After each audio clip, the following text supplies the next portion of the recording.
Welcome to the second annual Women in Words / Arts event here during part of Womenfest. Last year we had such a great time that Fritzy, who just walked in the door, yay Fritzy, said that we could do this again. So welcome back Fritzy, because she's going to do some poetry later, I think. Again. She does have programs, so if you need a program, make sure you grab it from Fritzy. Since I saw the ads for the programs, I just want to thank all the advertisers. But tonight's event is all women.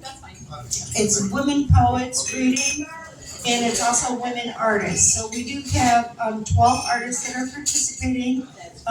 2 of them are also poets, so you'll hear from them later also. So please make sure you go back into the art gallery over here, because that will only be up tonight. It's a pop-up art event. There's some great artwork. It is for sale. If you want to, most of the artists are here, so you can talk to them, ask me who they are if you want to buy it, or there is some information on how to purchase it if you want to take it home with you. We do have, I just want to let you know that the emcees Artist Fund has been in town for over 25 years, and over the years they have funded artists, both literary and visual and performing artists, and of the 19 people that are participating, 11 of them started with an emcees grant. So it is so exciting that you guys are here to receive what they all learned. So anyways, I would like to introduce our MC for the evening, because I'm going to go sit back and relax and enjoy and have a glass of wine or 2. And I'm going to introduce our MC, the poet, Jah Love. If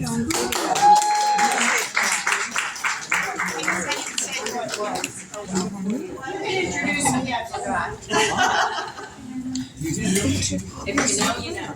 Yeah, that's right. They all know me. Yes, our organizer is Roberta DiPiero. Let's give her a big hand from the Queen of Roberta has organized this event multiple times. This is our second annual, as she mentioned, first under its current organization. And in the past, like decades or so ago, it was held elsewhere and in another form, but it's really evolved into something fantastic here at the Little Room Jazz Club. So thank you all for being here. Greetings and blessings. I want to give thanks and praise, of course. My name is Vicki Bogashevsky, and I am the poet Jah Love. I welcome you all to Key West Womenfest. I'm delighted to return to the Little Room Jazz Club. Key West Womenfest 2023. Ladies, we have an array of creative and talented women poets to feature this evening, and we will also be holding space for an open mic. Let's take a moment as a cultural acknowledgement to recognize that we are on the unceded lands of the First Nation peoples, and to honor the diverse women and families who stewarded these islands for centuries before our island city came to bear. Thanks and praise. In recognition of the value of that stewardship and of those whose journeys ended before they arrived, I give you this poem, Yamaya's Day. Thanking the elders for their journeys, Yamaya. Recalling their courage that we may know freedom, Yamaya. Recalling their struggles that we may know triumph, Yamaya. Recalling their wisdom that we may know faith, Yamaya. Recalling their vision that we may know hope, Yamaya. Yamaya, goddess of the living ocean, considered the mother of all. Ladies and gentlemen, any funds generated by this evening's poetry reading will support the Key West National Organization for Women's Connie Gilbert Scholarship Fund for Monroe County women and girls. Please feel free to be generous in our tip jar here, and to the bartenders and servers throughout the evening as you enjoy the hospitality of the Little Room Jazz Club. I would like to now welcome Darlene Lavelle-Thomas, Key West's very own lady and president of Key West National Organization for Women.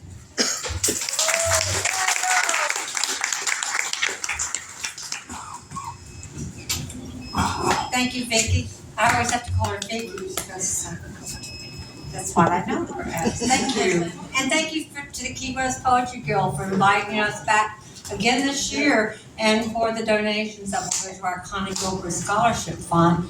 This was established in 2017 and it's named for Connie Gilbert, who was one of the original organizers of our Key West chapter, the National Organization for Women.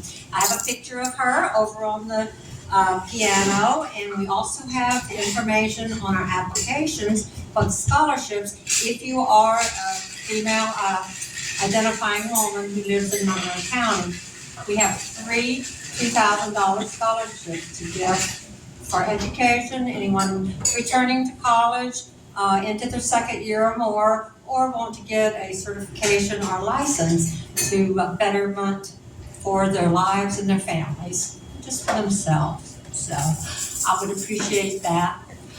Connie was an activist, but she was also a poet.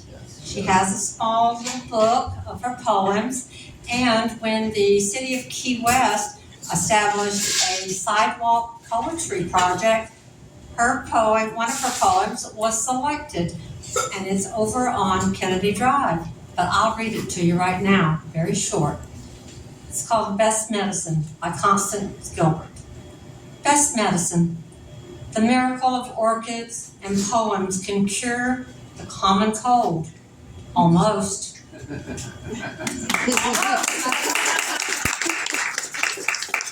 Also, we are the hub for the collection of petitions. We're trying to get an amendment on the ballot of 2024 regarding women's health. So if you would like to see me and talk about that afterwards, I'll be over by the piano again. Thank you, everyone.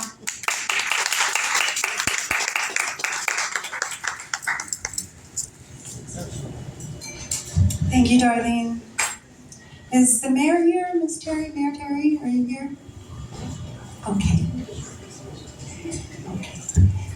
You can see the poet bios in your program for this evening's events. We did have one of our poets cancel.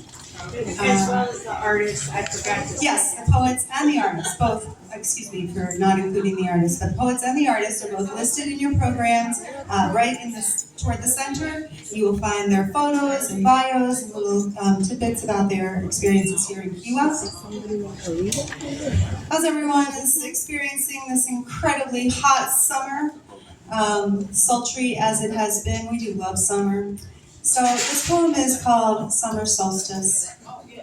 O goddess of the summer solstice, guardian of the light, keeper of our dreams, arouse the sweetness of your season, tantalize us with the fruits of your time, your day, your harvest.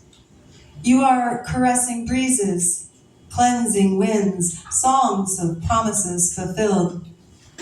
Days long and languid slip off the edge of the shore and rinse away in foamy crests. Salt, crisp skin, browned, bronzed, burnished by your sacred orb to thicken, take courage, and embrace the challenge of the elements. In the night songs, your burning is absent for but a glimpse of a moment. Homage is paid to its vanishing and returning, to its long-lasting light. Radiant, golden, glowing, mature and ripe, yet filled with youthful promise. Oceans cresting white and returning to blue-green tranquility. Mountainside meadows filled with flowers of every color and essence, their pollinators frolicking in the sweetness of their life's nectar. Baseball parks and bleachers filled, in droves they come to sport with you for hours into days and nights, a week's worth of innings, not a moment to escape, fulfillment of your leisurely time. Hot roasted peanuts, salty, cool, creamy, fresh delight of the ice cream shop or water ice stand. The bounties of our fields and of our seas come to life, to full fruition in your golden life light. Coolers packed, lawn chairs readied, flags on bikes, on porches, lamp posts, walkers, wheelchairs, and baby strollers. Revelers in the season of attentiveness, parade ready. In the lowest bushes and edges of the fields, in the folds of the sand dunes and crags in the mountainside, your offspring, the sprites, the nymphs, the mermaids and fairies, they scatter the magic of their elements around, frenzied but not haphazard, so that in your warmth, dear summer, in your golden glow, in your soft breezes, in the melody of your night songs, the kiss of calm, all life is vibrant, all life is radiant, all life is eternal. There is no end to you, dear summer. Goddess of the summer solstice, you simply morph yourself into essence as we await your return, always a taste to be savored. Making eye contact with the sea, my mind's eye gazes on a sheer sheet of gray-green glass. She is there at the ready, the sea, her lips curled to kiss you in sundrops, summer, mother, goddess. Edges rising and falling in splatterings of white foamed crest, summer, mother, goddess. Rising up from the shadows of spring's promises, shining and sparkling like a handful of sunlit diamonds scattered across the ocean. I see you in a cotton dress, a glass of lemonade in your hand, a dogwood tree in full bloom. You are not autumn, oh no, too bright, too fulfilling not to drink of to your heart's delight. O summer, mother, goddess, I love your fullness. You're growing so close to fruition-ness. You are the fullness of the womb, not yet ready to be delivered, recognizing in your daily growing self the ability to birth both reverence and power. Summer, mother, goddess, you are the time of visions, telescopic views, planetary alignments, and wizardry. The season of the trees, the days of golden light, fantasy feedings, and time till twilight. In the mind's eye view, dear summer, you are the days of gray-green rhythms, the curled lips of the sea kissing at you always. You are my favorite protectorate. With deep joy, I await your return. You are at rest, tranquil, summer, mother, goddess, vibrant and enigmatic, a penchant, do not disturb. With a wry smile, I love you. Mother, summer, mother, summer, summer, mother, goddess.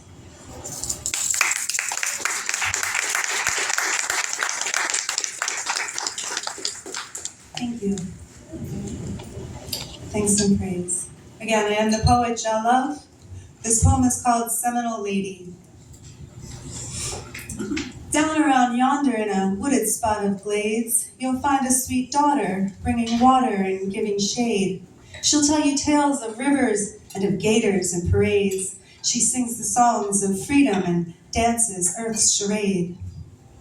Beating rhythms with her footsteps in those muddy water glades. She'll be there in the nighttime, you'll find her in the day. Blue notes through the evenings and sweet fruits by the day. We call her Seminole Lady and learn quietly from her ways.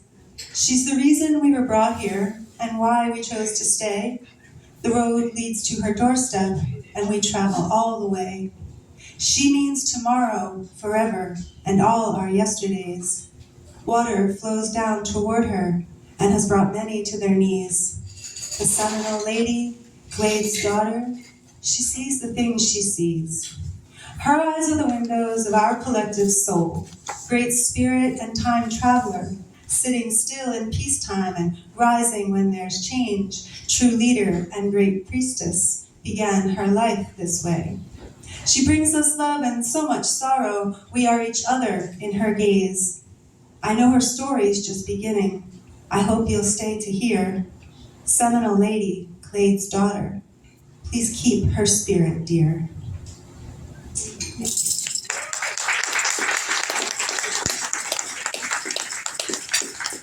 As I prepared my reading for this year's celebration of women in Key West and women in general, 2023's Festival of Women on our little island town, That's just an amazing, awesome thought to begin with, and to prepare a reading for you all was a little bit of a challenge. I really wanted to focus on the creative feminine energy, and I found myself pulling up poem after poem related to the earth and the Everglades and our sense of place. So it's not just about being women, but it's about being women here.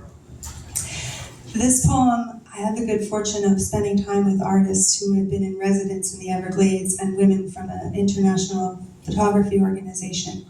And it was an Everglades immersion weekend. So this is the poem that came from that experience. Immersion poem. In this land, not land, water, not water, the wind speaks redemption of the first people's slaughter. Barriered by a fragile reef still living, its rocky body randomly colonized and unforgiving. I walk solid steps on porous rock.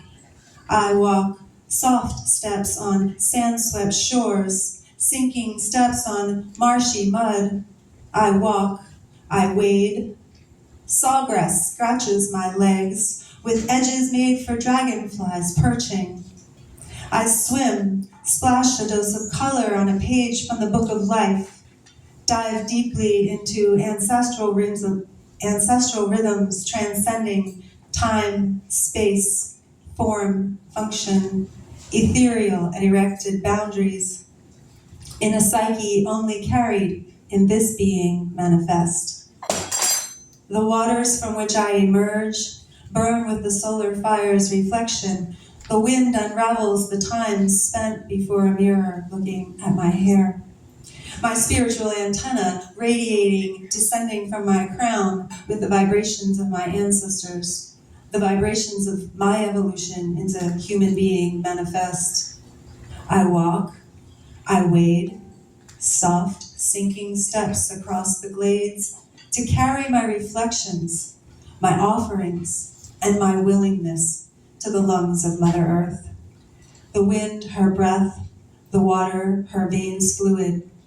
I pour out my joy to call her heart to beat longer, to call her heart to beat for several more millennia, to continue to echo in our silences and teach the master drummers the meaning of rhythm while they sleep in their cradles, to continue to provide the melody of the ancestral voice singing to us as we bow at her breast, to continue unceasingly to pull the sea across the edges of the shores, all of our dreams in tow. Immersion poem.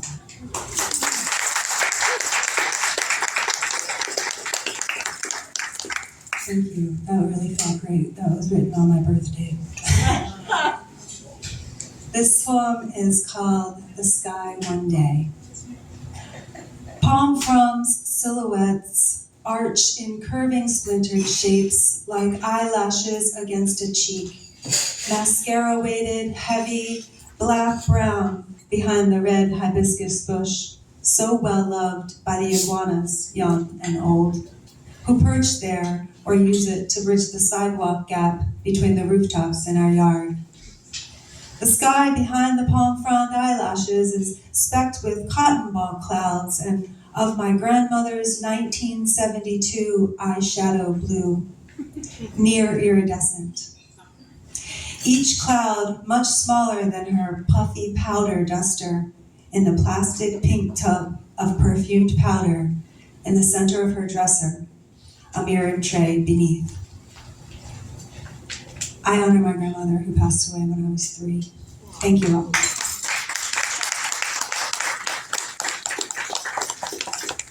Thank you all so very much. Jah Love and blessings. I would like to please welcome our Fantasy Fest queen, the poet, Ms. Fran Decker.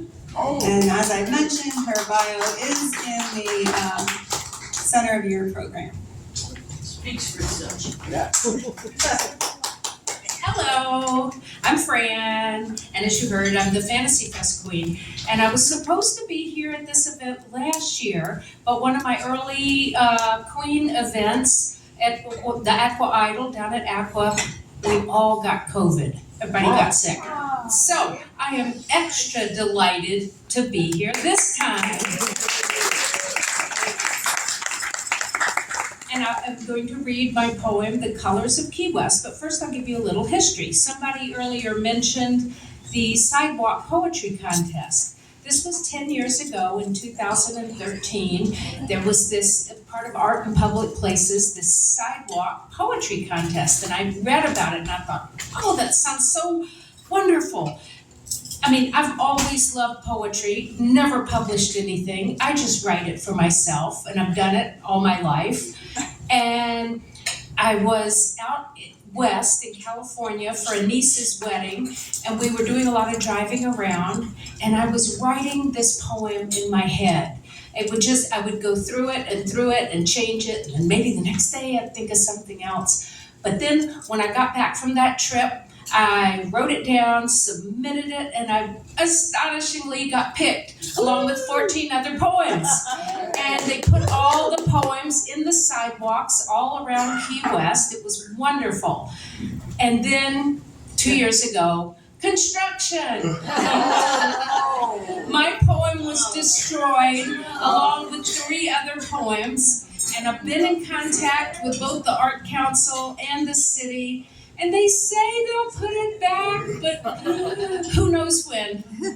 It was at the corner of Green and Whitehead. And people would find it, and then they would find my website as an artist, and they would tell me how much they loved their poem, and I really want that poem back. So if you know anybody in the city, tell them you want all the poems back again. And actually, I'm hoping they'll do the poetry contest again and get some more poems out there, because it's so much fun to find them around the city. It's like an Easter egg hunt. And when you find one, it's like ooh, that's exciting. Anyway, here goes my poem.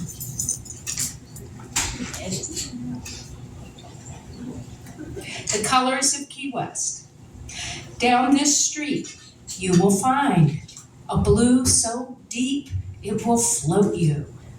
In that alley, there's a red so loud you can hear it with your toes. Look up and see past the sky, yellow to wake you and green to sleep you. Feel it all around you, a purple so wide we can all fit in. These are the colors of Key West. Woo!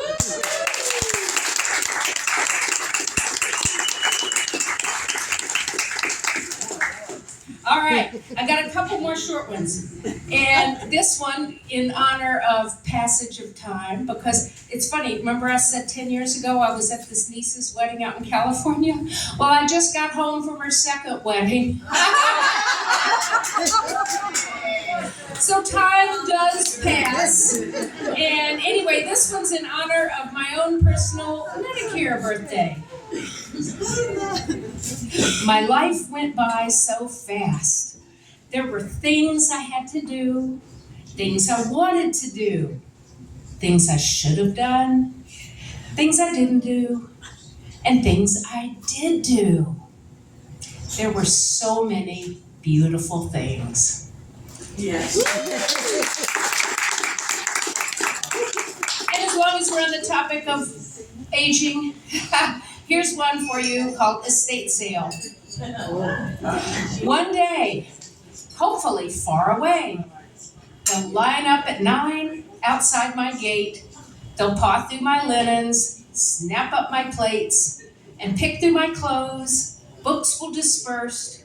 My treasures will find new adventures. My poems will inspire verse to someone's thoughts. Forgotten things will have families. Ornaments will hang on different trees. Soon there'll be nothing left but dust bunnies, dust to dust. Thank you.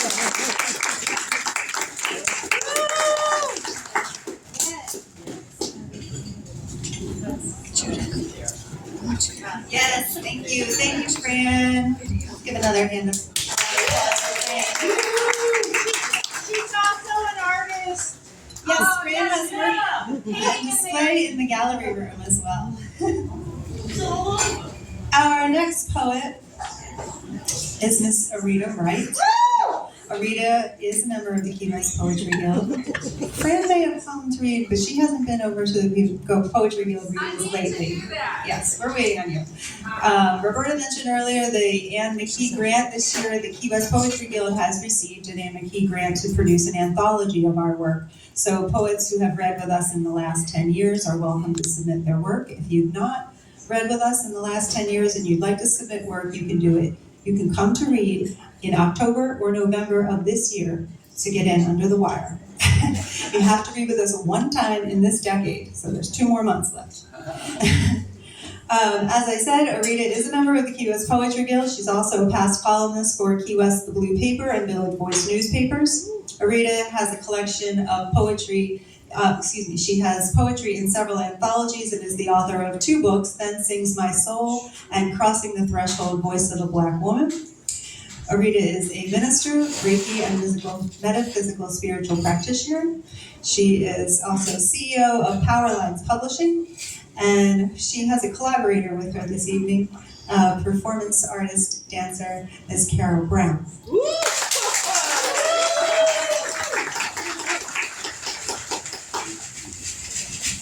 I'm not sure how that's going to unfold. I just want to make sure I cover all the bases.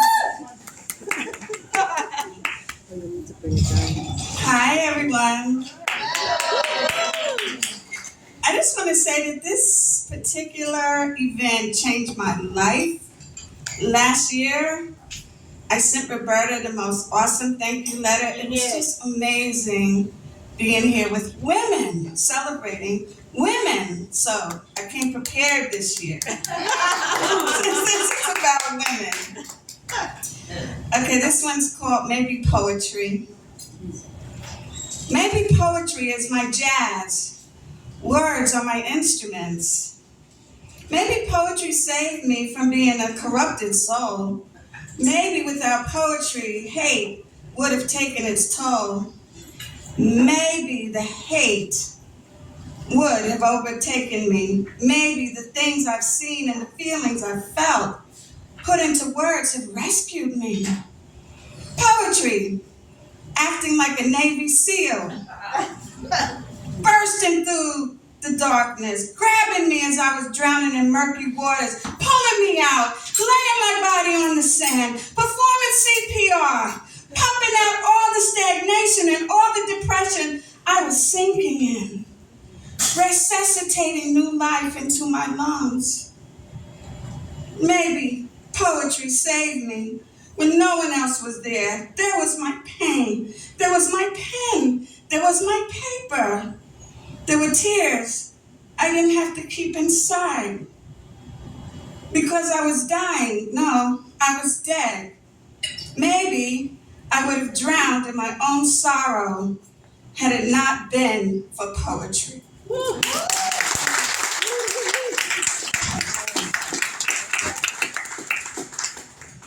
Thank you.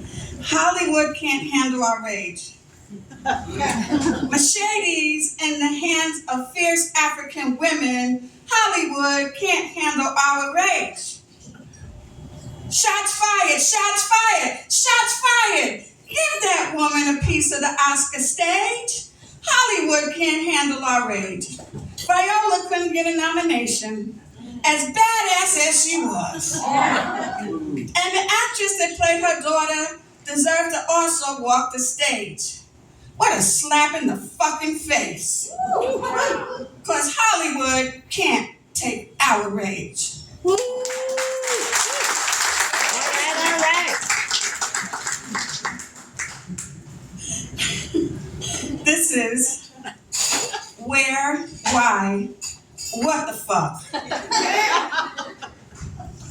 Days took my chillin' last night, took them right out my arms. My baby's gone to where I don't know. Massa made me put my brown breasts in them chillin' white mouths. And eyes got to change they dirty diapers. But eyes can't go hug my chillin'. My Lord, why me? Shit. He tipped down the slave quarters in the middle of the night. He grunt and groan on top of me. He He see my stomach grow, the life inside. If I's the one rocking, singing, raising theirs, what makes theirs children better than mine? All right, now.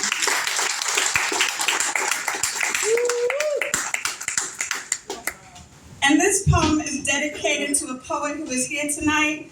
She's going to read tonight. She's my shero. It actually happened at an Elizabeth Bishop event that she actually did what I'm going to read. She's someone who changed my life with what she did. Women can do that for each other. We can change each other's lives by what we read, by what we do, by how we stand, by how we look at each other, how we touch.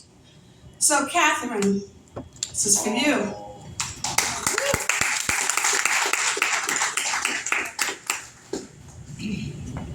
The baby shoes, the woman in code. It was the baby shoes in the arms of a poet that drew my heart into healing. She stood there, silent, stoic. But boy, did the baby shoes speak volumes to me. Mary, Mary, quite contrary, how does your garden grow? The inksy winksy spider grew up the water spout. Humpty Dumpty sat on the wall. Humpty Dumpty had a great fall. Mary had a little lamb, its fleece so white as snow. Oh, Mother Hubbard went to the cupboard. Look at Peter Cottontail hopping down the bunny trail. So, as childhood was interrupted and the child became corrupted, the baby shoes were thrown away. Ah, but there stands a woman in the baby shoes. And even though they were both thrown away, they really never were. Because the woman stands there on her 63rd birthday, not even capable of changing her own diapers. Or is she? Thank you.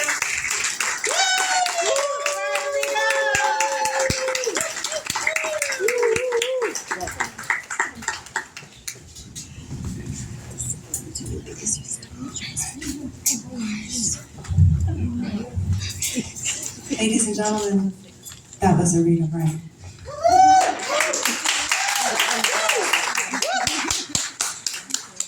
We had another poet for this portion of our event, however she was not able to attend this evening, so we are going to move into our open mic at this time.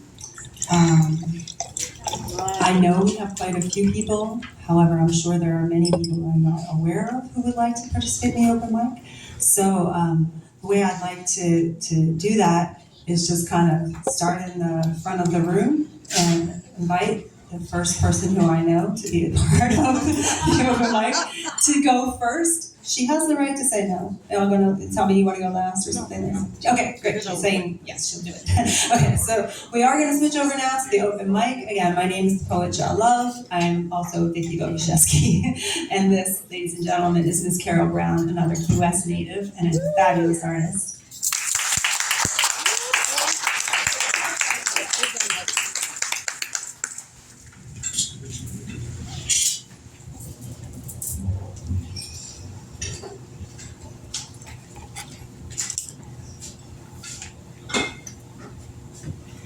I open my mouth to the Lord and I won't turn back, no. I shall go, I will go to see what the end is gonna be. She does not know her beauty. She thinks her brown body has no glory. If she could dance naked under palm trees and see her image in the river, she would know that there are no palm trees on the street. and dishwater gives back no images. So I open my mouth to the Lord and I won't turn back, no. I shall go well to see what the end is gonna be. Thank you.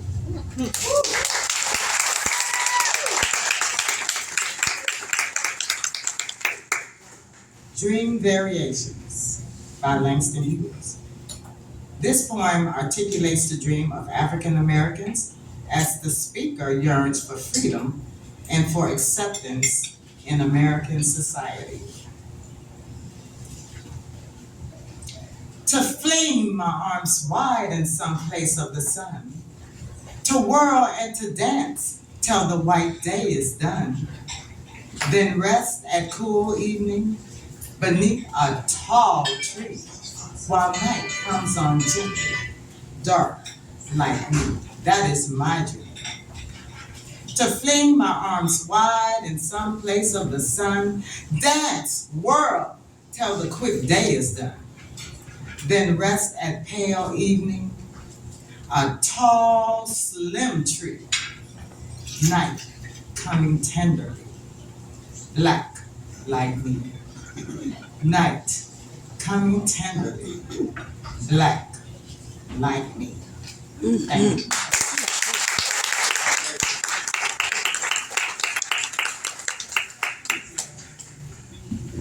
Poetry is asked to be magical, mystical, lyrical, and musical. And the poetry in the late 1800s and early 1900s were rhythmical and often contained phrases from folk song. So, we're going to do a poem by Paul Laurence Dunbar. Paul Laurence Dunbar, writing in 1892, wrote a poem called The Negro Love Song. Mr. Dunbar puts the poem in a man's voice, but this is a woman's poem. Now, the refrain in the poem is "Jump back, baby, jump back." So, here we go. Seen my lady home last night. Jump back, baby, jump back. I held her hand and squeezed it tight. Jump back, baby, jump back. I heard a sigh, that little sigh. Saw that light gleam in her eye. Saw a smile go flitting by. I said, jump back, baby, jump back. The mockingbird was singing fine. Jump back, baby, jump back. And my heart was beating so that when I reached my lady's door, I just couldn't bear to go. I said, jump back, baby, jump back. So I put my arms around her waist. Jump back, baby, jump back. I raised her lips and I took a taste. Jump back, baby, jump back. I said, love me, honey, can you love me true? You love me as well as I love you. And then she answered, of course I do, but jump back, baby, jump back.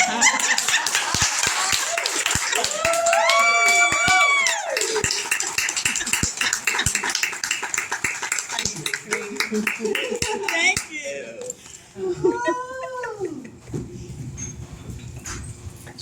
Thank you, ladies and gentlemen, Ms. Carol Brown. Sister Carol Brown. I don't know where that came from, but that's so true. She is Sister Carol Brown. She came from her neighbor, that's why. Yes. You don't know what it's like trying to convince Carol that she is a performance artist. She just says, I'm a dancer, I'm not a poet, I'm a dancer, I'm a dancer. You're a performance artist and you're awesome, and she does it every time. She's so good. Our next open mic participant that I'm aware of is Ms. Judith Cisneros, who also got caught sitting in the front row. Also a dancer. Judith is also a dancer, and like Carol, she teaches at the Coffee Mill. So if you're interested in dance lessons, you can connect with either of them, Judith teaches belly dancing. Hey, Judith. I thought she wasn't gonna mention the word belly dance. Do we need to lower? Yes, sir.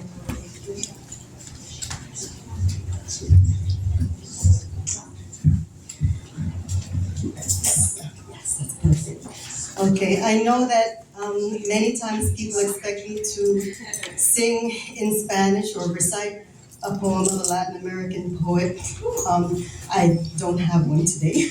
I do have an Italian American poet. Okay. All right, this one caught my attention because it's something that maybe a few of us have encountered in our lives in a restroom, a ladies' room of a bar or a restaurant or whatever. And this one is by Kim Adonicio. I'm not sure if I'm saying her name right. Maybe saying it with a Spanish accent. But anyway, the poem is called "To the Woman Crying Uncontrollably in the Next Stall." Wow. So, if you ever woke in your dress at 4 a.m., ever closed your legs to a man you loved, opened them for one you didn't, moved against a pillow in the dark, stood miserably on a beach, seaweed clinging to your ankles, paid good money for a bad haircut, backed away from a mirror that wanted to kill you, bled into the back seat for lack of a tampon, if you swam across a river under rain, sang using a dildo for a microphone, stayed up to watch the moon eat the sun entire, ripped out the stitches of your heart, because why not? You think nothing and no one can. Listen, I love you. Joy is coming.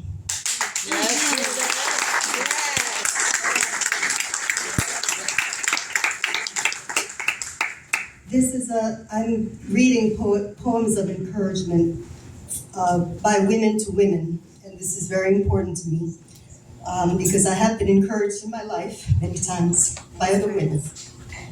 This one is by Nikita Gill, who is an Indian British poet, and it's called "From the Ashes She Became."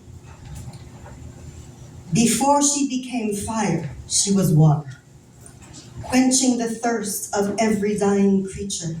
She gave and she gave until she turned from sea to desert. But instead of dying of the heat, the sadness, the heartache, she took all of her pain and from her own ashes became fire.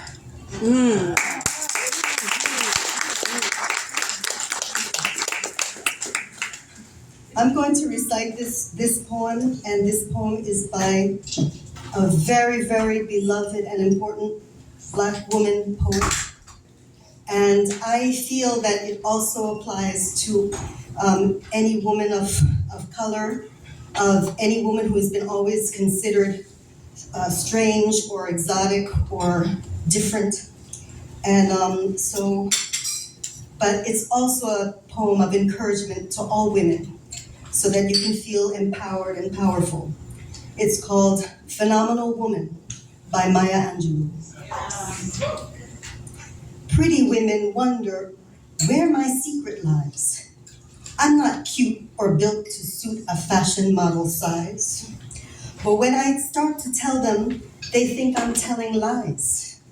I say, it's the reach of my arms, the span of my hips, the stride of my step, the curl of my lips.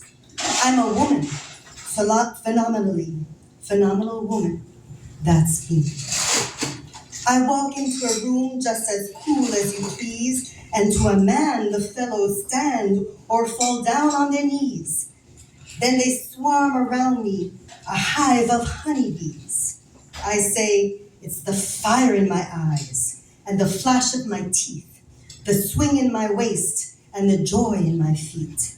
I'm a woman, phenomenal woman. That's me. Men themselves have wondered what they see in me.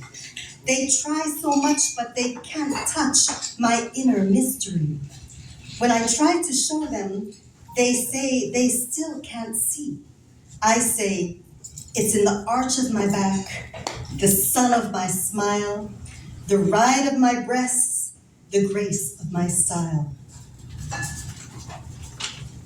I'm a woman, phenomenal woman. That's me. Now you understand why my head's not bowed. I don't shout or jump about or have to talk real loud. When you see me passing, it ought to make you proud. I say, it's in the click of my heels, the bend of my hair, the palm of my hand, the need for my care. 'Cause I'm a woman, phenomenal woman. That's me. Thank you. Gracias. Shukran. That was our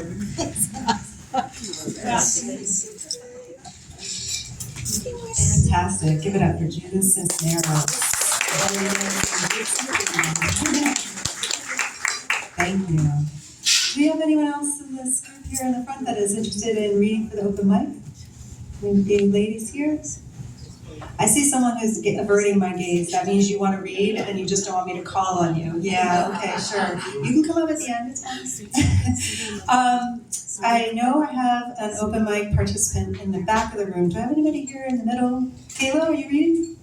Madge is reading. Yes, Madge. Madge is one of our artists. Madge is an artist. She has a piece back here on the table by the lamp. It's very beautiful watercolor painting. And an Amity grant. Yes. And I didn't plan this, I just happened to, I used to like to write poetry as well. And it's not about women, but it is about this island. So following Fran's lead, I can't tell you how thrilled I am and about how wonderful Key West is and how supportive they are. Because when I came here 25 years ago, I had no support in any kind of artistic fashion. And so I started singing and, we're in Keys Chorale, and then I was in groups, and then I did one-woman concerts, and Ann McKee supported that, and then I just happened to pick up painting, when I was bored. And so now Roberta's asking me to show my art, and I'm like, I'm gonna take full advantage of tonight, so I'm gonna read it. Everything available. Everything. So, and that's the beauty of it. So I'm gonna mention my date with paint class, because this is something that I felt comfortable showing a painting, because I don't really think that they're wonderful professional artists here.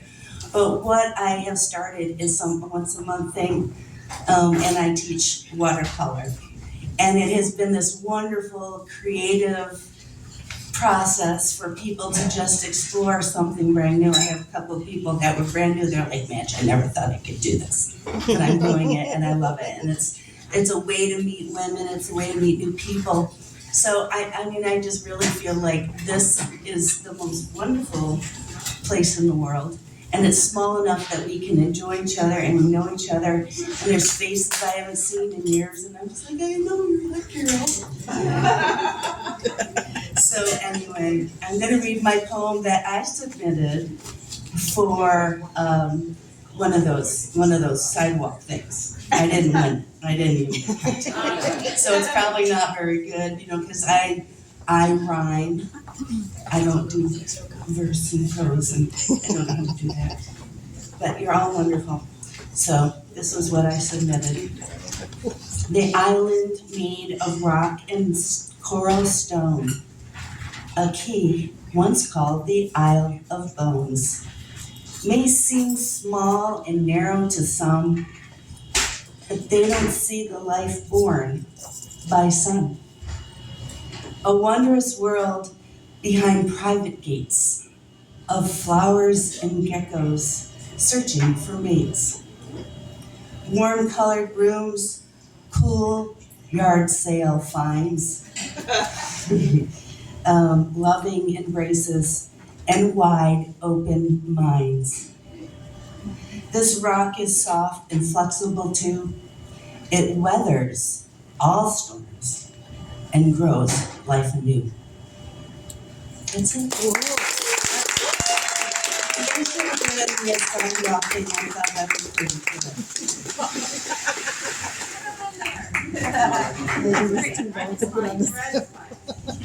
Thank you.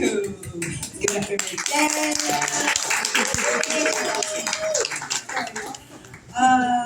Anybody at the bar wanting to participate in the open mic? Anybody down that end down there? I see some unfamiliar faces that look interested. I do know that Catherine is going to read. So if she is ready, I would like to welcome Miss Catherine Dowdy to the stage, who is also a woman of Key West Poetry Guild, has art in the show this evening, teaches classes and workshops around town, and has one tomorrow that I'm sure she'll be glad to tell you about. Yes.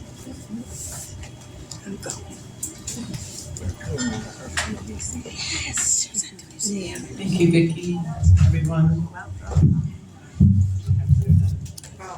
Vicki, can you make it taller?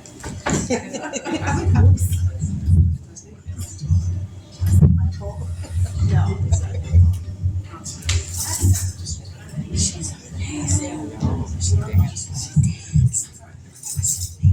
Oh, it's really tall. Hi, everyone. I'm gonna end up just holding the mic. Anyway, the workshop is tomorrow at 9:30 to 11, and it's on the website and it's in the flyers. So, Expressive Arts is open to all. The doors open at 9, and then also from 11:15 to 12, I'm going to have an optional freeform movement session. And additional time to keep writing and if you want. So you can come to both of those or either or. So The name of the workshop? is Where is the Woman? So we'll explore that through writing, drawing, movement, and dialogues. The piece that I'm showing tonight is 2 pieces, and it's a project I did called Finding the Ocean, or it's a project that I've been doing for 10 years with found object jewelry. And I finished the jewelry 10 years ago. And so each piece is now a photograph and a journal page and the piece of jewelry itself. So if you want to see the piece, it's right here. I had an opportunity to see a show of Mina Loy's work, and that was up at Bowdoin College in Maine, and an early poet and artist and feminist. It was quite dramatic. I'm gonna read a short poem, just one, Vicki? I have a shorter one and a longer. Okay, so an older piece, it began with desire, friction against the tenderest pieces of your body. Rules were stretched, bent to the breaking point. Page after page of them, strung out like laundry, drying in the western sun.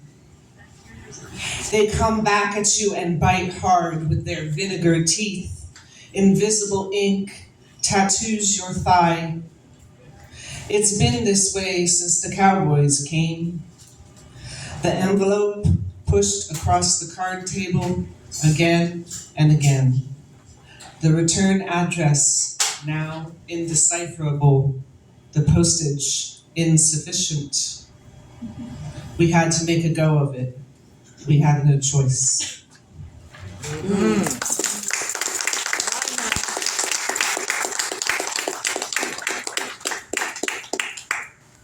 think a lot about the women who settled the west of this country.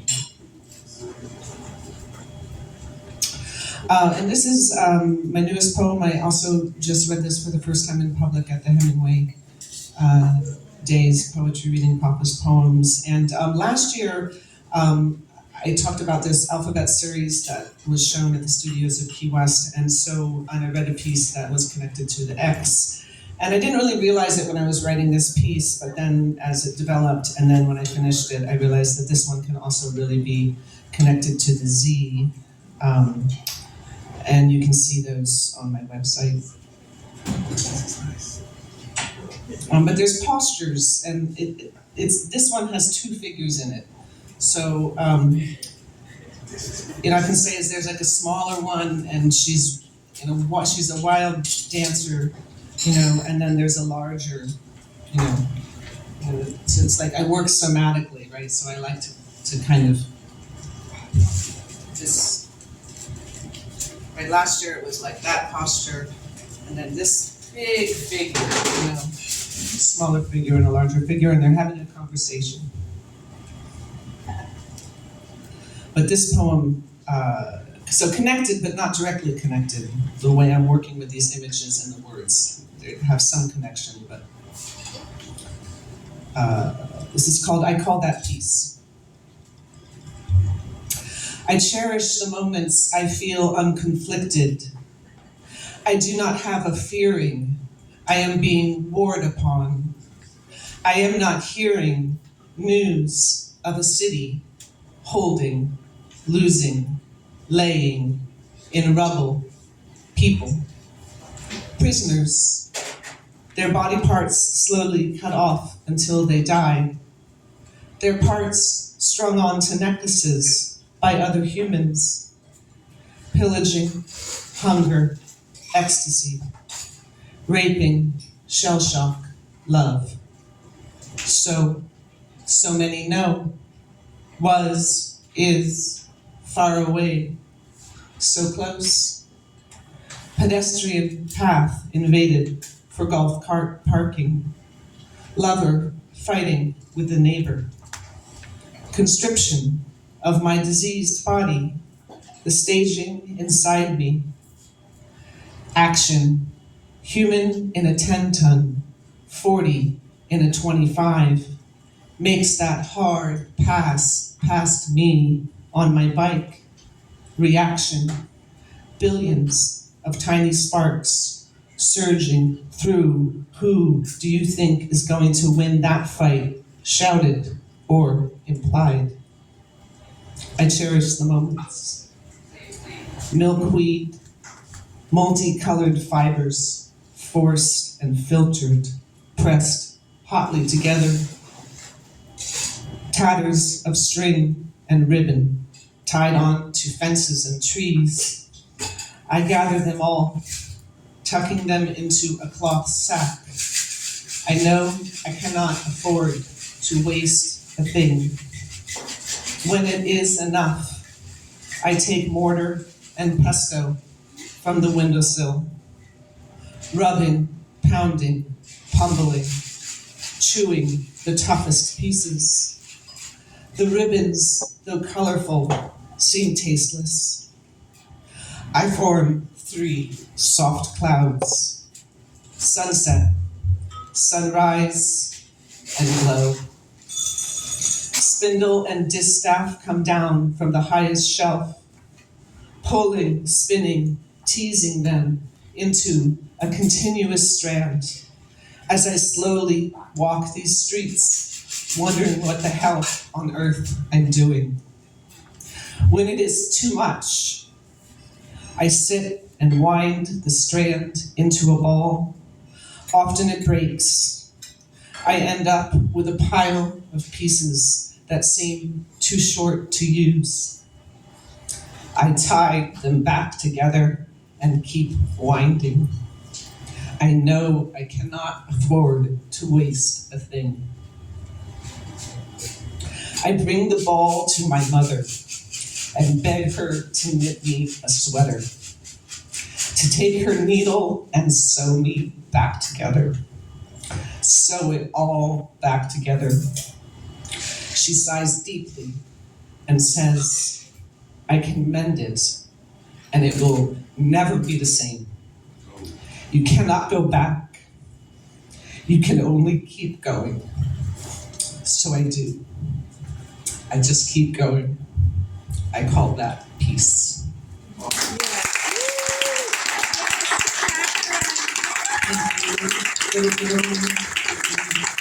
Womenfest. Well, these people, we've been doing this for about 20 years together now. Hi. Rick, and some people who I'm just getting to know. Thank you.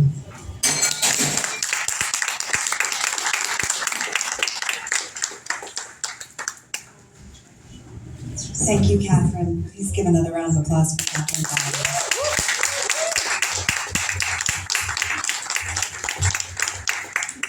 As Catherine mentioned, we've been doing this for quite some time. And we've all evolved, we all continue to evolve. And one of the things that we can be thankful for is that every day, learning and growing. So I'd like to welcome the next open mic participant. Darlene, you're bouncing around. Are you coming to read? No, Do I have anybody in this back room over here who's ready to come up for the open mic? I do have a lady at the piano, thanks and praise. My neighbor. That's my neighbor. Hey! Jay! And you all have Yay! Jay, I don't know your last name. She's my neighbor. Harper. Oh, We welcome you.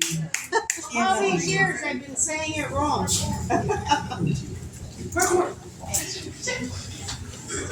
So many of you, sister, Bert, know me.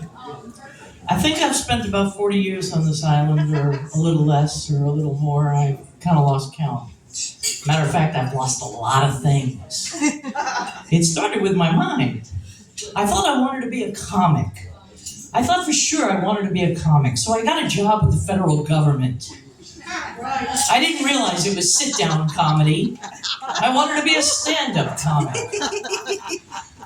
But having spent so much time on the island, I came to know a lot of things. I missed a lot of things because I was not paying attention. So I have a sidewalk poem that I never entered. And I dedicate my sidewalk poem to Jah Love. I realized it has to fit on a sidewalk, but I'm a government worker. I'm full of words. So I just looked at the woman and I thought about it and I thought, it's Women's Week, why not? You, warm parts of me, the sun will never see.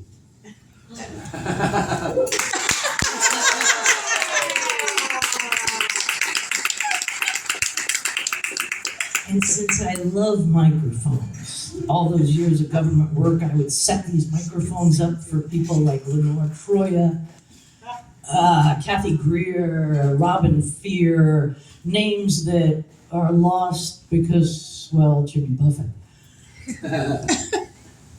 I thought and thought. And when you start to think, and you think in some sort of rhythm, and you have a microphone, you get to that point where you say, well, life's like a roll of toilet paper. It seems, and for you young folks, you may not realize this, but the longer the roll goes, the faster it goes, and that last little pull, I'm so afraid, is gonna be like, whoa, where'd it go? I thought I had so much time left. Somebody relating. Next time I go up to BJ's, I'll get you the 12-pack too. But it made me think, wise people have always asked questions like, to be or not to be? To be is to live. To live seems like it's to love. To love is, well, it's to give. And to give or not to give, that, my friends, is the question. Thank you. Thank you.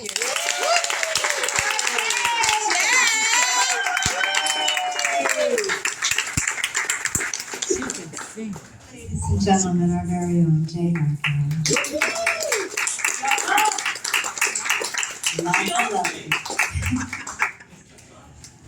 Miss Fritzy, are you ready? Yes, come on. Come on, Fritzy! It's a big step. It doesn't sound like you're gonna get the chance to say no, so just come on. Ladies and gentlemen, we welcome our Key West Womenfest sponsor, Fritzy.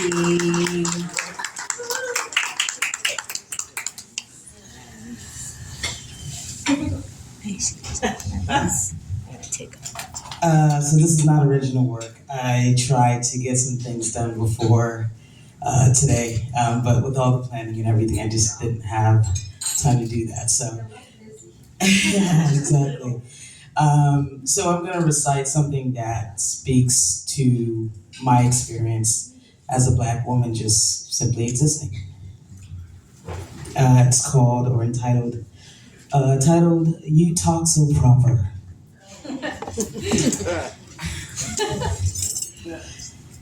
You talk so proper.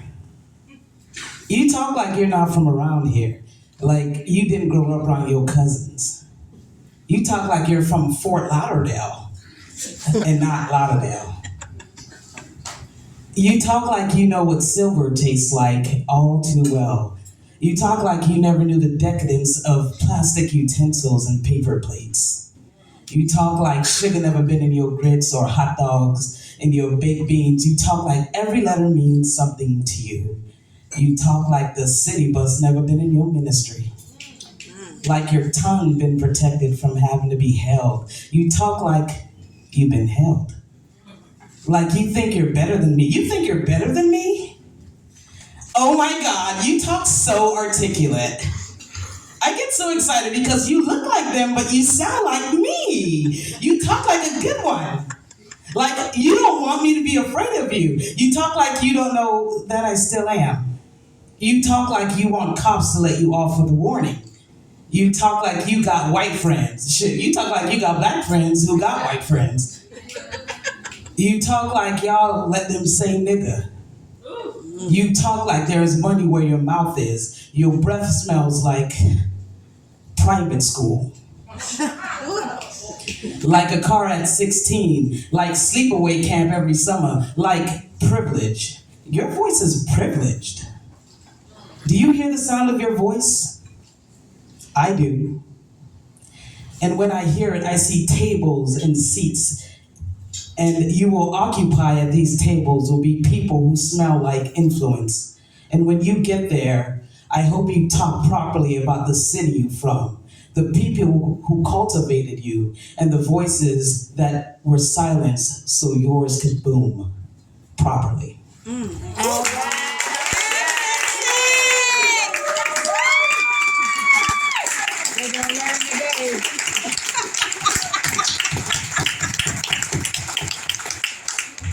You was powerful voice in business world. Yes. Yes.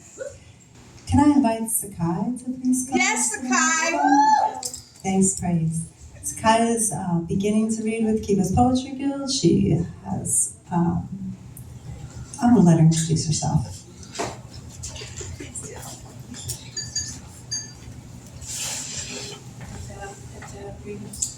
First, I want to thank Sister Rita and Sister Vicky. Because of you, I'm going to get to tap into this amazing energy. Thank you. Welcome. First, am I loud enough? Stay close to the mic. Yes.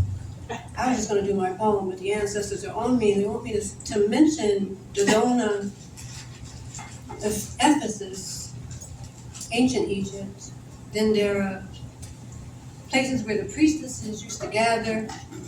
The priestesses would squat over vapor coming out of the earth, and then they would channel, they would speak, they would open their mouths, and they would give these divine utterances, these prophecies, truth. And so Spirit is wanting me to say that it's important what we're doing here today. Obviously, we know it's important to open your mouth and say what's happening at any given time. It's our responsibility. And so I'm honored to be here with you all to do that today.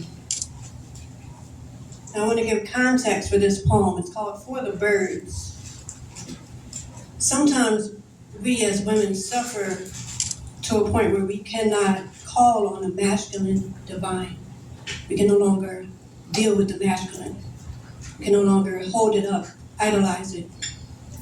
And so you have to call on the feminine instead. So that's the context. For the birds. The mothers hear all prayers when you're alone and desperate, wailing, sobbing, dying inside from perpetual losses, murders and rapes and beatings and bruised faces under makeup too sheer to cover. The black and the blue, the you screaming truth behind lips too numb to part. A silent shriek, a blasphemous moan, the nerve to cry out when nobody's listening but heard. In a place distant to the body, but near as an ancestral presence, never far as it seems, that ever-looming heart of your mother, all mothers, stretching back and out and down and up, past tree roots and beyond branches, into earth and sea and sky, vowing justice and mended wounds, the magic of herbs and singing, the curse of utterance, voices raised from graves to Guinan, blood memory bearing a promise of looking out for you, heard and reassured. Mm-hmm.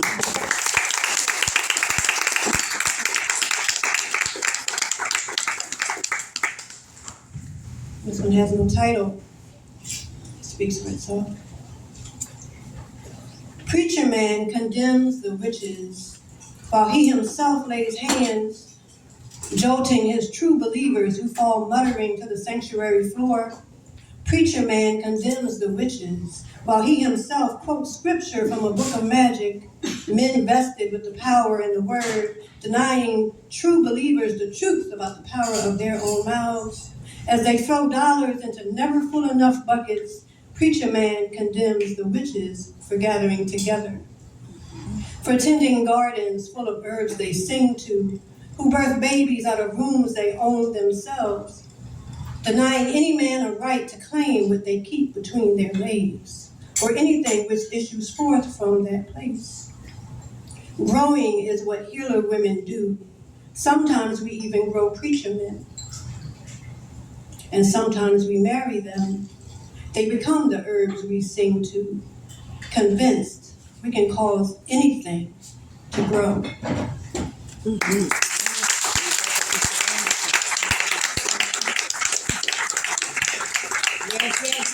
Yes, queen. Yes. Do you know anyone else who's ready for the open mic? Any other lady poets in the house? Silence? All right. Ladies and gentlemen, at this time, I would suggest if you have to use the restroom, go ahead and do that while we're getting ready for our next poet. Our next poet is Poet Laureate Flower Conroy, who's here from New Orleans, back home on her own, ready to entertain us.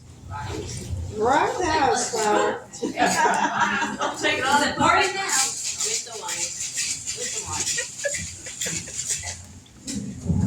Hello.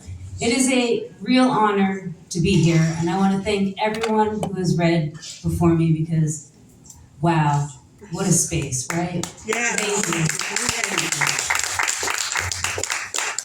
So I'm just going to read a few poems from my latest collection, a couple of new erotic poems, and I'm going to finish with the Key West poem, if that's all right with you. Woohoo! Ghost arrangement.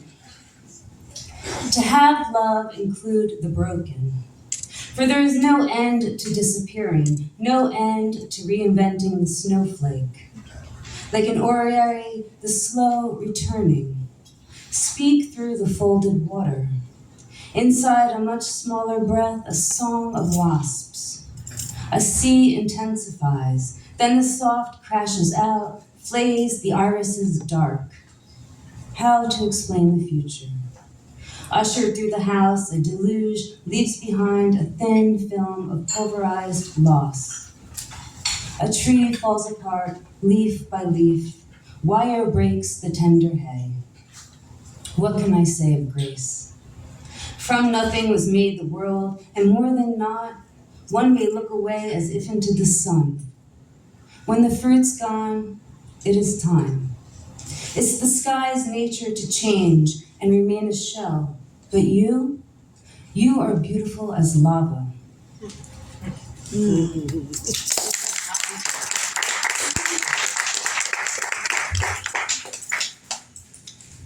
The bastards were right. I returned with blood on my shirt and shit under my nails, bleeding from my eyes. No, the blood covered my hands. I brought my hands to my eyes. I bled from between my thighs. There is no difference in worshiping one God or no gods or all gods. It is too much. Going through old boxes, why was it viral? I mean vital, to not forget when Nella said, if there is no God, why are there so many shades of green? Then months later when he said, what's a soul worth anyway? The journey in words, a journey in words. Marginalia of flotsam names and phantom phone numbers. It is I am the too much, it is to all too much. And here's a copy of the psych eval from when those two sisters, witch and snitch, reported me as a danger to myself and others because my body was pierced and inked and my hair dyed, and or because I wore shiny black and smoked clothes, and or because I thought it odd their parents and 4 younger siblings visit overnight and bunk in their room, and or because I refused to clean up after them and so gathered the milk-rimmed glasses and macaroni and cheese petri dishes and plates and forks and spatulas and spoons and pots they'd left in the sink and dumped them for them to find with the knives in the bathtub. When I returned on campus, I wasn't allowed in the dorm apartment until a doctor examined me. Almost midnight at the hospital, I asked on what grounds was I here. And the doctor said, they say you're emotional, maybe unstable. You come in late at night. They also think you worship the devil. It took a minute. It took a minute, but then I understood. I did, after all, keep a volume of Satan Says beside the bed. And that's a book by Sharon Howell, which is connected. Poetry almost got me committed.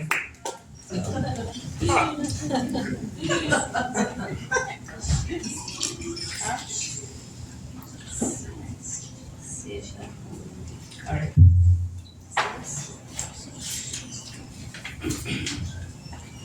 Heaven itself couldn't please me, and hell I devour. My belly rumbling, tongue dry, clit throbbing. I want a better word for want. Something closer to this aftermath. We can invent a word. Can we invent a word for shouting in the dark? One boat slapping against another. For me holding you in the water, baby-like, like a bride. Some protocol of assessment, some embodiment of the unattainable. Me crawling into bed with you, you pulling me. The moon doing what it will, to body of wake, to tectonic plate.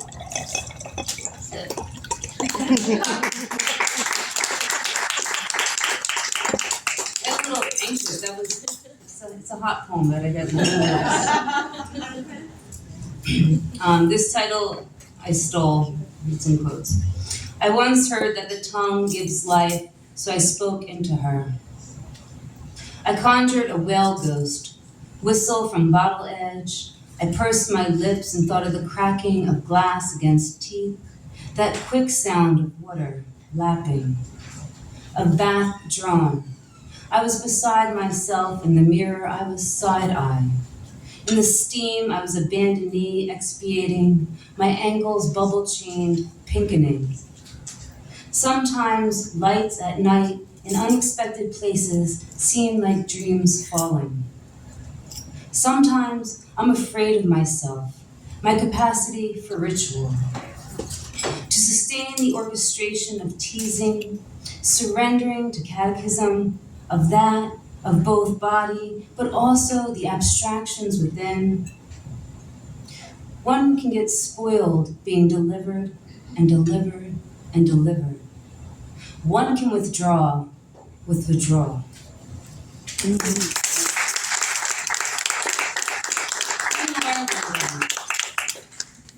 Reading the mind of God. To be translucent as a wave breaking in a storm-riddled sea. A softened sound, as if unpeeling gloves with your teeth. It was the first of springs and no clock could be trusted. I was quietly planning how to save the whales and the rainforest and the polar bears riding ice caps and all the children, but even I, God Almighty, can't keep up with the laundry. And those two hairs growing sideways from my chin elude my fingers of light. I never meant for the universe to keep expanding. I too am searching for something that doesn't exist. Somewhere in hell, there's a shovel someone abandoned.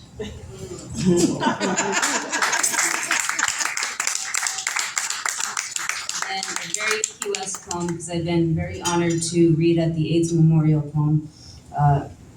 AIDS Memorial Ceremony. This is an AIDS Memorial poem. Poem occasion for AIDS Memorial Day.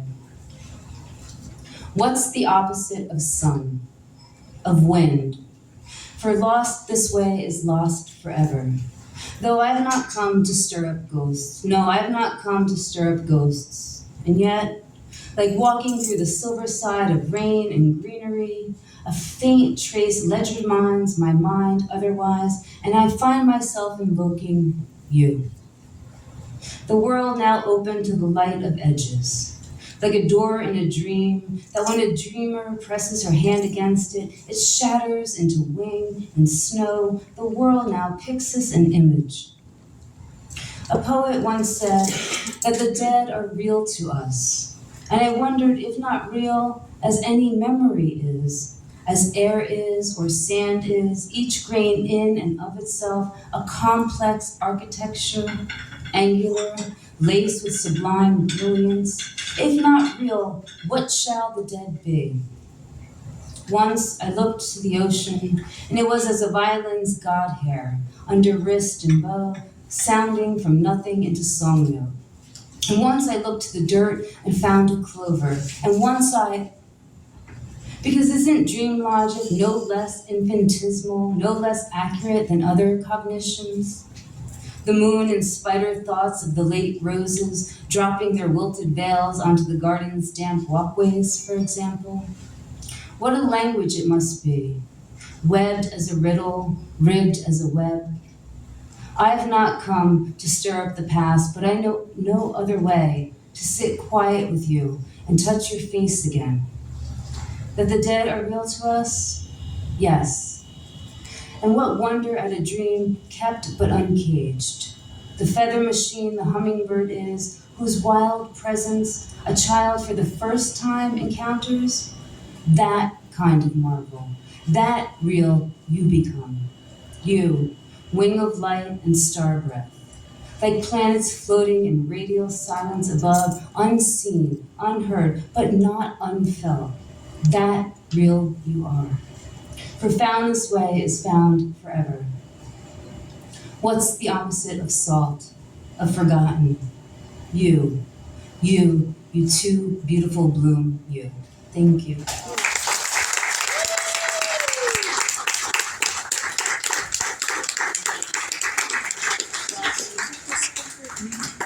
It's Flower Conroy, our 2017-2019 Key West program.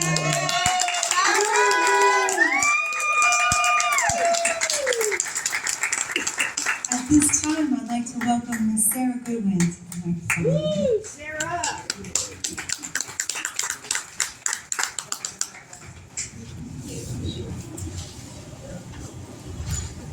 So we've been talking a little about the sidewalk poems. And that's funny, so when that was going on, I was going through a hell of a bad separation divorce. And he was controlling all of the money. I couldn't come up with the goddamn $10 fee to pay. Wow. Yeah, it had gotten that bad. So I had written a poem for the sidewalk poetry thing, and I never got to enter it because we couldn't come up with the goddamn $10 fee. That's okay. I love the poem. I've sent it out all over the place, so I'm going to read that one. Yeah, it's about tarpon. Fish. Yeah, Megalops atlanticus. Tarpon tearing through a tea-green sea, scales sluicing, splash, slap, swish. The sky presses the ocean for a kiss. I am dizzy with lust when I look at the water, the way a creature's skin can glitter in the sun. When I'm done, the beach will be crowded with gamey flesh, but this one is no one's trophy. He's too quick to catch.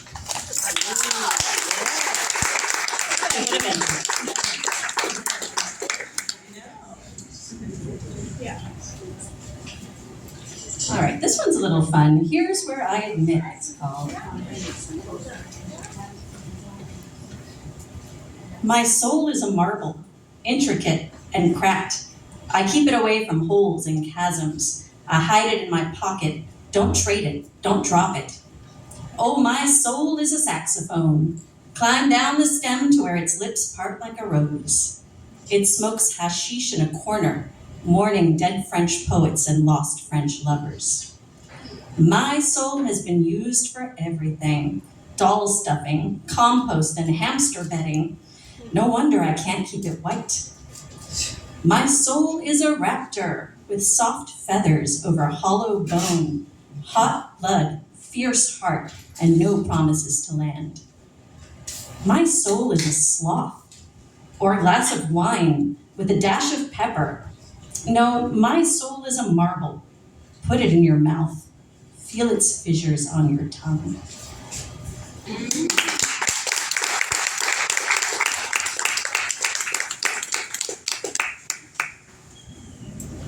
This is my latest poem.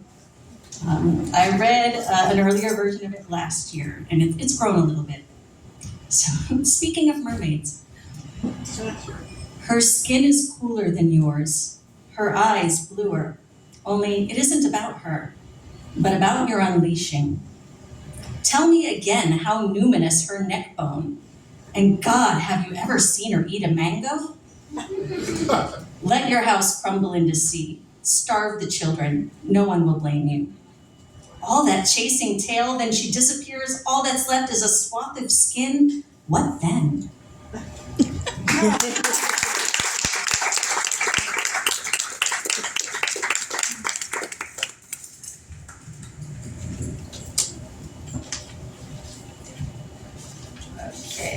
Okay, so this one has some structure to it. A pantoum is a poem of 4-line stanzas in which the second and fourth lines of each stanza serve as the first and third lines of the next stanza. So it's a little complex, but you'll hear it as it goes along. And this is called a pantoum for a teenage girl. Her body clings to fire. A girl should leave her new eggs home. She does not do dishes. She does not like algebra. A girl should leave her new eggs home. She is wayward and gifted. She does not like algebra in her dirty Massachusetts. She is wayward and gifted. The family Buick spins meaninglessly in her dirty Massachusetts where coyotes bark and boo. The family Buick spins meaninglessly. The moon is dying into the trees where coyotes bark and boo. Do not wake her. The moon is dying into the trees. She is heavy, holding. Do not wake her to wind and waters wild. She is heavy, holding. Her body clings to fire, to wind and waters wild. She does not do dishes. I I didn't like doing the dishes.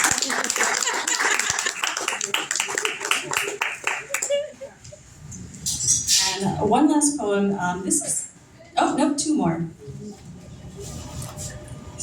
Have you ever been at a place and the drug dealer walks in and everybody's just super excited to see them? And so sometimes I have muses. In this particular case, my muse was Frida, the drug dealer.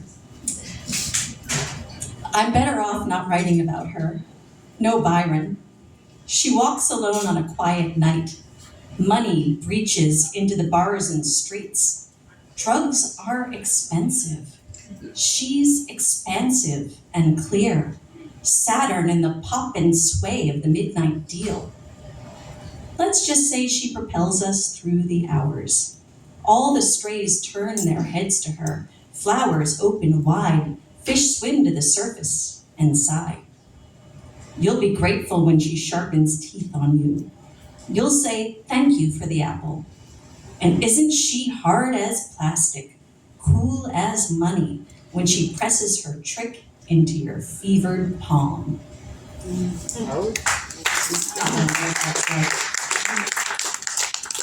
So this is my most feminist poem. It speaks to my sensibilities as an environmentalist, as a woman. It's also my personal favorite, and I wrote it in 2011. It's called In Eden. In Eden, when the insects were screaming in the fields in high summer, when the honey was aching to be taken, the skies filled with white wings, the fruit fell in pink piles on the orchard floor. Remember how it was before the trees were cut, before the rivers pitched their guts. Giant beasts with slow feet rocked us to sleep. My lover kept me naked, the bounty of our bodies not yet spent to ashes. I didn't just bite the apple. I licked its juices from my fingers.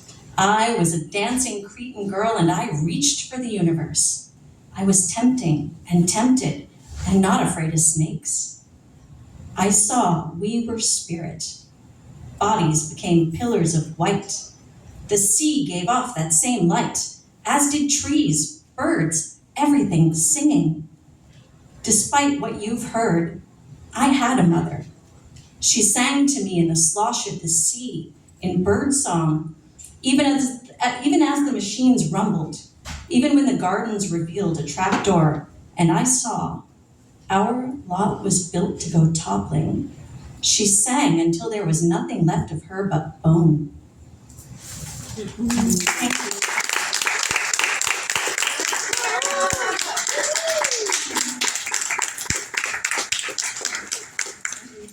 That's Sarah Goodwin, yeah. Sarah has her work published in several journals. Flower has several collections of her own as well as publications in journals. Read It is published. I have a small book. Fran has a website. You can find her work there. So you're not left after this evening. You'll still be able to reach out to this amazing body of work that you're hearing tonight. I'm going to welcome to the stage at this time. Thank you. Somebody ring a bell for that man. I would like to please welcome from Florida Keys College of the Florida Keys, Ms. Emily Schulten.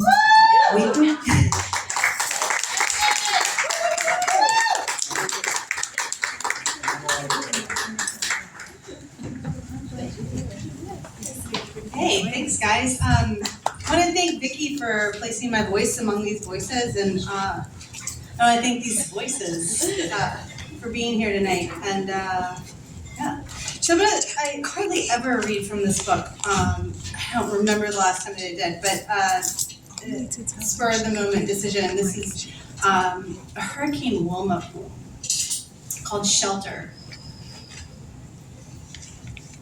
Wilma heaves outside of pain, peeking over the cemetery. We make it home, away from the lowland, but roughed up by salt spit and hastening water that made it to our waists, smacking my blue jeans stiff against my hips. The storm's circles grow smaller around us, spreading darkness to Cuba. We use our bodies to assure each other's safety, as if the weight of yours on mine could stifle the surge, if only by disgracing it. Fronds slap against the glass, wet, exhausted, and begging wind to lift.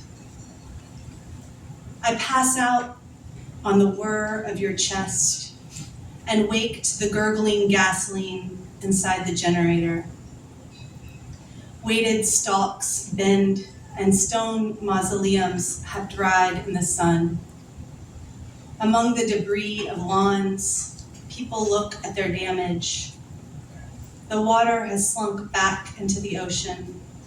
No sign of squall. Wow.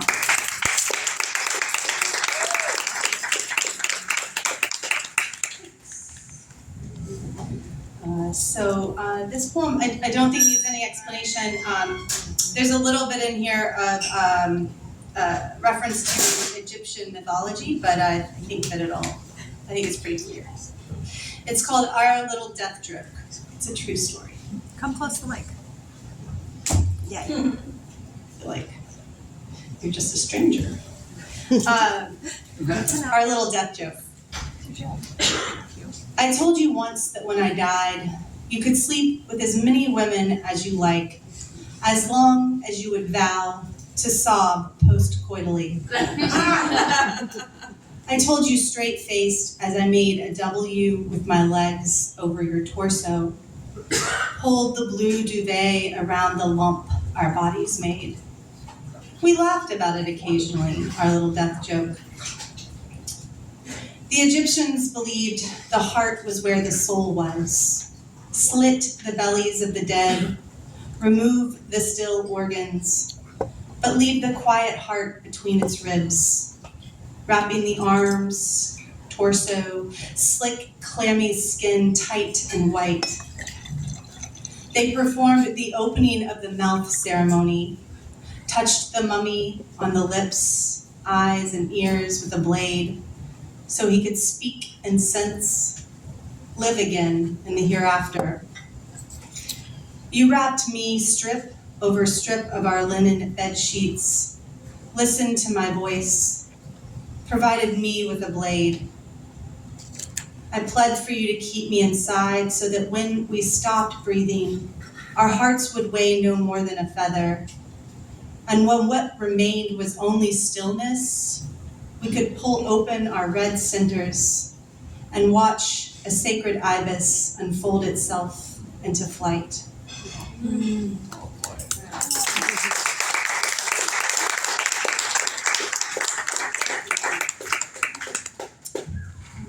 This poem is called Stone Fruit. You used to bring fruit to bed after we'd make love, stone fruit, a plum or a peach.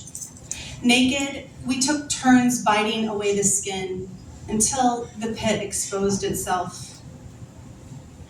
Apple was once a generic term to describe different fruits, even some vegetables and nuts. Tomatoes were called love apples. You succumbed to temptation, skewed what it meant to be yours. In my children's Bible, Adam and Eve beneath tree canopies looked toward and away from each other. It wasn't hard, I don't think, for them to share that apple. Or was it even an apple at all? When all they knew was each other, gardens, and snakes. When we tasted the nectar that clung to the stone center, there was nothing sweeter than the last taste of not knowing. Just have a couple more.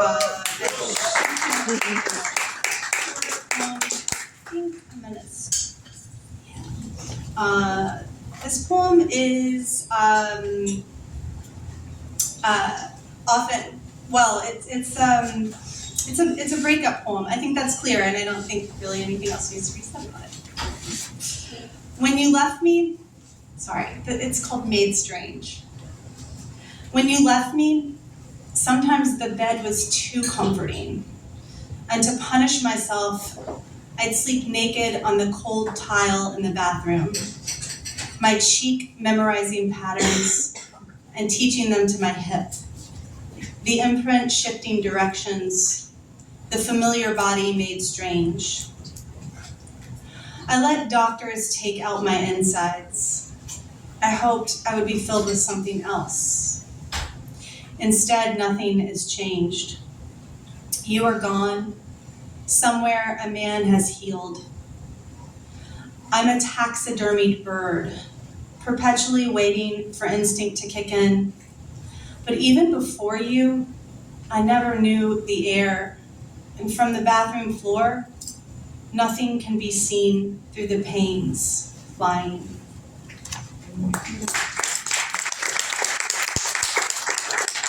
And the last one that I'm going to read is also a bit of a breakup poem.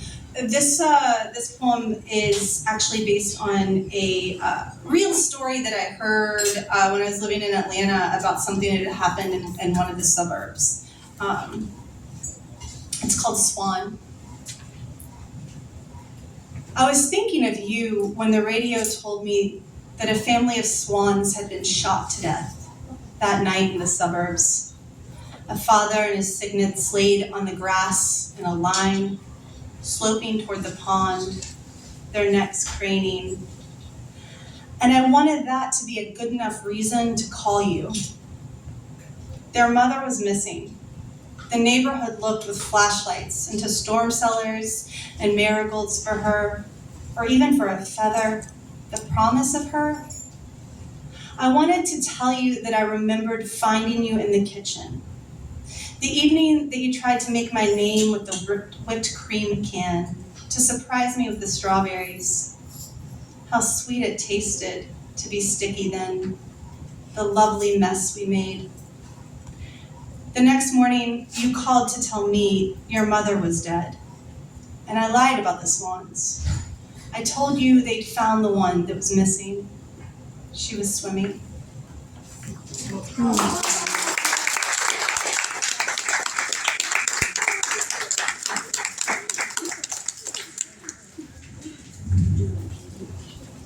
Ladies and gentlemen, that's Emily Shelton Weekly, English professor from the Key West College of the Keys. I want to do a thing. So,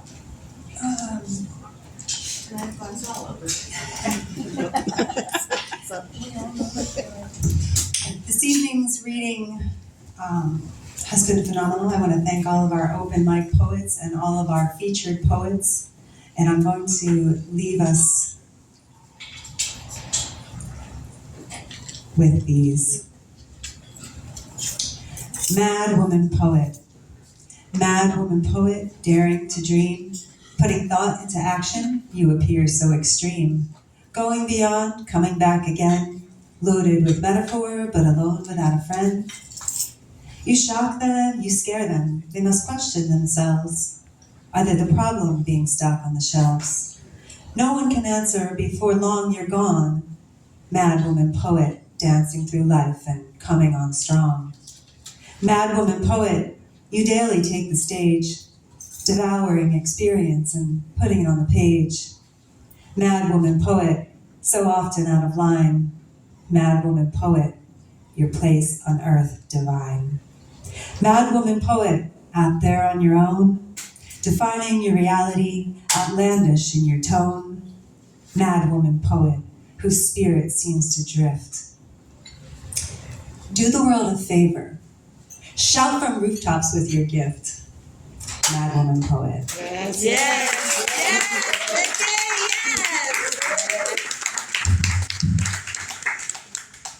I'm going to take time to read these last couple poems. I know we're getting close to our end of our time here, but I don't want to leave these things unsaid. So, when I go to law school, for daughters of mixed-race families and girls everywhere, especially Ariel Newton, Tilly Corsi, Eden Jefferson, and Charlotte Gahan. When I go to law school, it will be to tell the truth. When I go to law school, I'll be scarcely past my youth. When I go to law school, I'll hold my head up high. When I go to law school, it's for the next generations of mom and apple pie. When I go to law school, I'll serve every color of face. When I go to law school, it will be with both my dignity and my grace. And I'm not going to law school. When I go to law school, neither first woman there nor last. When I go to law school, they'll learn my name real fast. When I go to law school, protecting earth and land. When I go to law school, enlightening my fellow man. When I go to law school, sit next to my brother and my friend. When I go to law school, I'll stand for suffering to end. When I go to law school, according to divine plan. When I go to law school, I'll be able to lend a hand. When I go to law school, you won't see my name in lights. When I go to law school, I'll study through sleepless nights. When I go to law school, I'll still love as mother and wife. When I go to law school, I'll take time for the treasures in this life. When I go to law school, I will challenge the current state. When I go to law school, however, of one thing, let's be clear, let's please be straight. When I go to law school, I will graduate.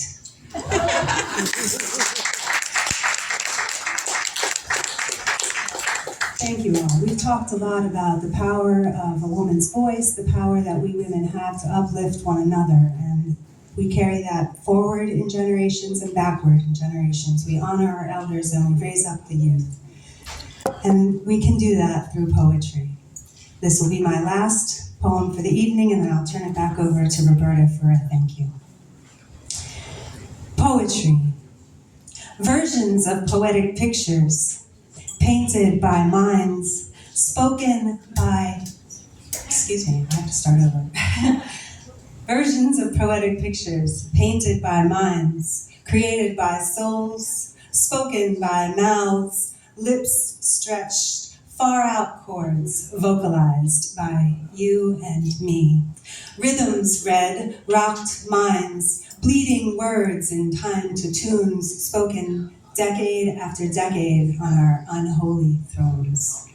Poets repeating fresh ideas and bip, bap, bam, that's poetry and jazzatry and slam. Wham, bam, thank you, man. No, I do not like eggs or ham. A veggie, vegetarian, Rastafarian, the child of God, a poet inside my bod. A voice, a woman's voice. Hear it, hear her. Thank you all.